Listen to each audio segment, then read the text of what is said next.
So now we're going to see special relativity, the non-math version. So your book in Chapter 3 has the equations, what are called the Lorentz equations, for special relativity. I don't want to get bogged down in the math. I can show you the result of the math in a simple demo and explanation on the board. Okay, so we're going to talk about Earth. And we're going to talk about Alpha Centauri. Alpha Centauri, Proxima Centauri, closest star system to our own. There is a distance here of 4 light years. And a light year is simply the distance that light travels in 1 calendar year as measured on Earth. Okay? So it's the speed of light, 3 times 10 to the 8 meters per second, times the number of seconds in 1 year. Because the distances in space are so huge, astronomical even, we're going to use light year as our measure or meter stick for distance. And so Earth and Alpha Centauri are separated by 4 light years.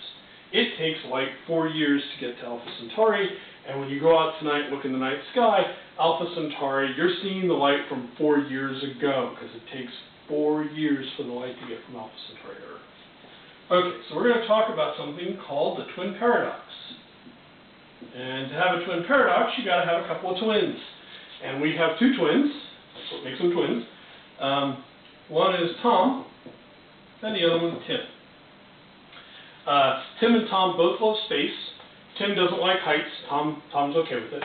So Tom joins NASA, actually joins the Air Force, gets to the rank of a major, becomes an astronaut. Astronaut Major Tom for all you Bowie fans out there. Tim doesn't like to fly, so he just becomes an astronomer. So he works at an observatory with a telescope, and Tom is going to take a trip on a rocket. And he's going to take a trip to Alpha Centauri 4 light years away. And this is how this is going to work. Tom and Tim are twins, which means they were born on the same day. They are the same age. Now, to understand this demo, I've got to do one thing. I'm going to walk off screen and walk back on. I'm going to simply ask one question. Watch the camera for just a second and answer just one question for yourself. How do you know when I come back? So I leave, and I come back. How do you know I came back? Hopefully your answer was, you saw me. And there's a way in which this demo is going to work even better this year because we're filming it with the camera.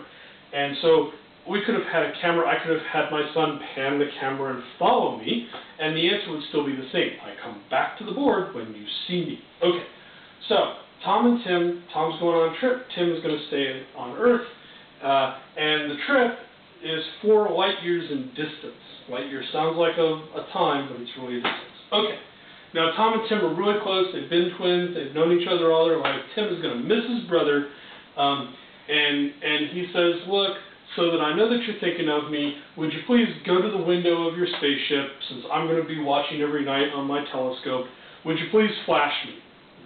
Not as bad as it sounds. He's just asking Tom to send him a little Morse code message with a flashlight at the window of the spaceship. Okay, and to make this demo important, the velocity of Tom's spaceship is going to be 1/2 the speed of light. Okay, so light takes 4 years to get from Earth to Alpha Centauri. The spaceship is moving at 1/2 the speed of light. How long is it going to take Tom to get to Alpha Centauri?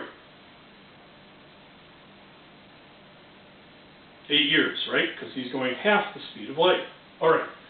So it's going to take Tom 8 years to get there, and 8 years to get back. So Tom's going to be gone for 16 years. Now let's watch the same trip through Tim's eyes. Tom gets about 1/4 of the way there.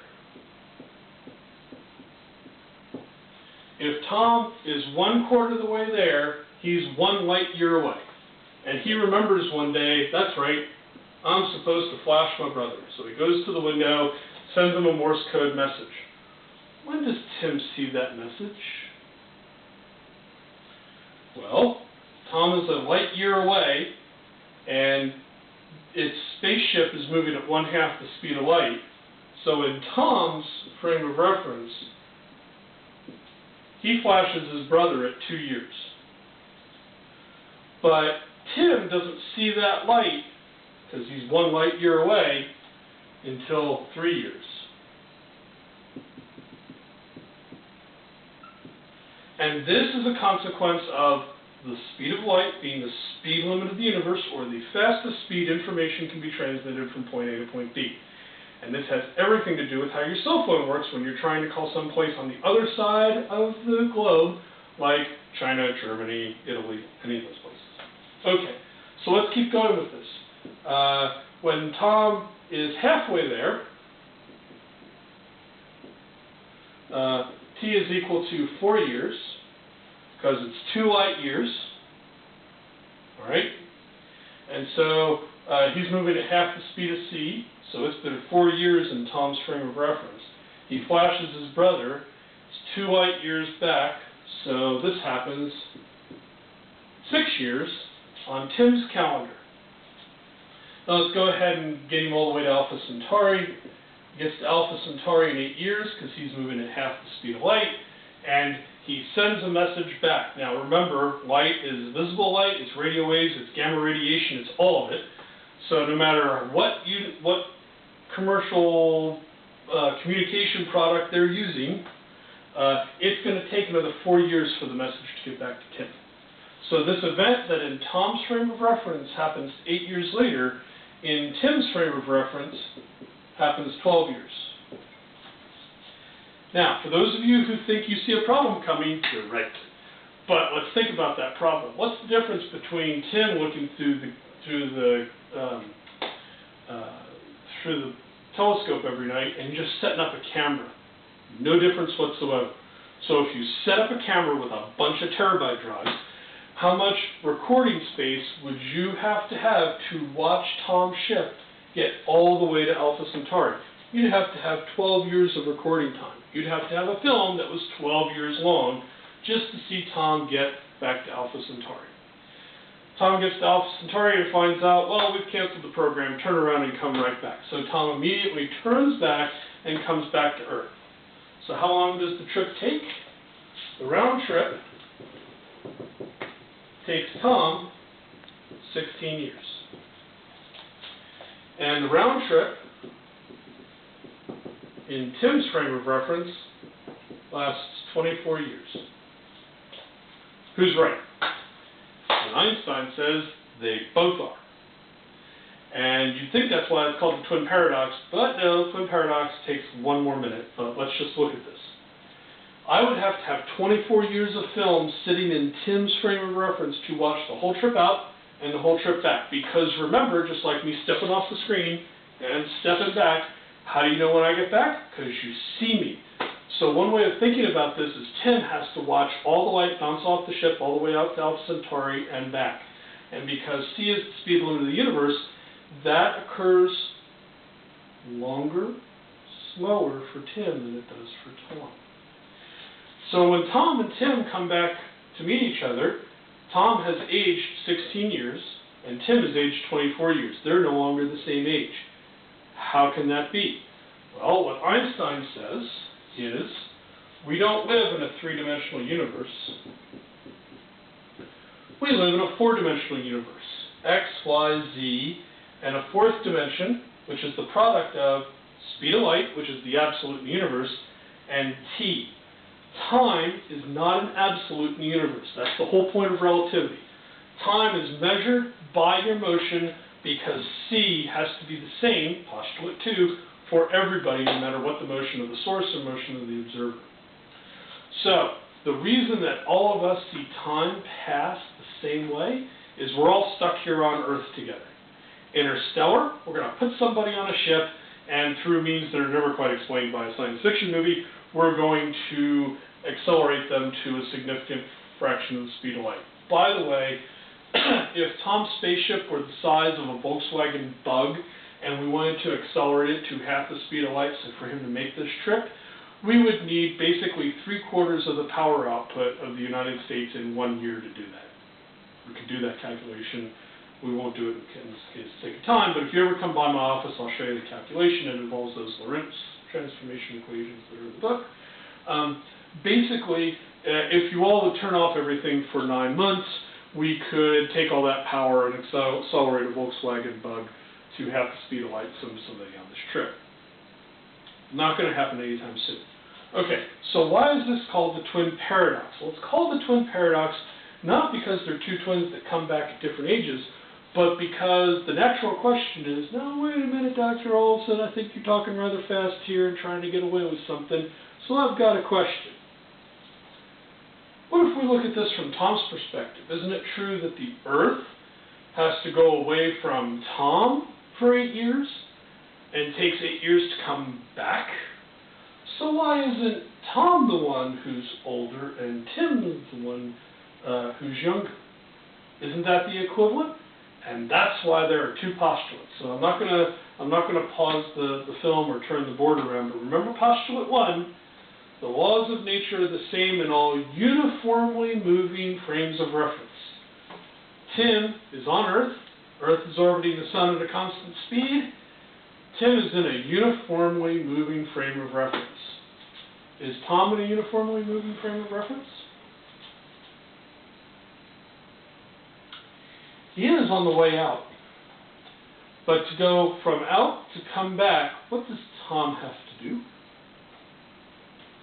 He has to turn around. And when he turns around, there's a huge acceleration. And that huge acceleration is basically the resolution of the twin paradox.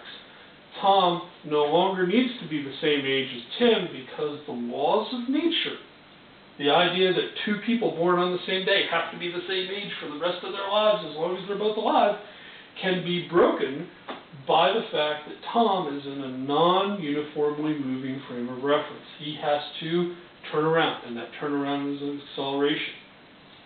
And that's how Einstein resolved his idea of how do you incorporate light into gravity. And it's the idea that gravity is just an acceleration, so it should behave the same way that an accelerating frame works. And so this brought up Einstein's idea of space being a sheet, and there's another video at the end of the page today that basically shows a demo of how you can think of space as a sheet, and that sheet gets deformed by mass. And when mass deforms that sheet, light has to travel on that sheet, and that's why light bends around stars. So if you look at Hubble Space Telescope images, if you look at a Hubble Space Telescope image of a distant galaxy, if there's an object behind that galaxy, you get like 6 of those objects. It's called gravitational lensing. And that's why everybody's excited about the upcoming I'll give a second solar eclipse that's going to be basically maximum in Waco in a few years. Those moments when we basically get to obscure the sun allow us to do gravitational lensing and look behind the sun because light has to travel on the path of the fabric of space. So if you want the really mind-bending comment at the end of the semester, we need to fix something from your 3rd grade science class. 3rd grade science class, you probably learned that light travels in a straight line. And we just need to fix that just a little. A straight line is the path that light travels. So if the fabric of space bends, you don't see it unless you have a third-party observer who can tell you, no, I'm looking kind of off axis, and I'm telling you that light's bending because of the curvature of space, because mass deforms it. Okay, one last little comment. In the Lorentz equations, there's this factor for figuring out what the length contraction and time dilation is, and it's this factor gamma, and it's 1 over the square root of 1 minus v over c squared square root. And so one last thing, we've had uncertainty principle, we've had complementarity, we've had Einstein's 2 postulates. We now want to talk about the correspondence principle.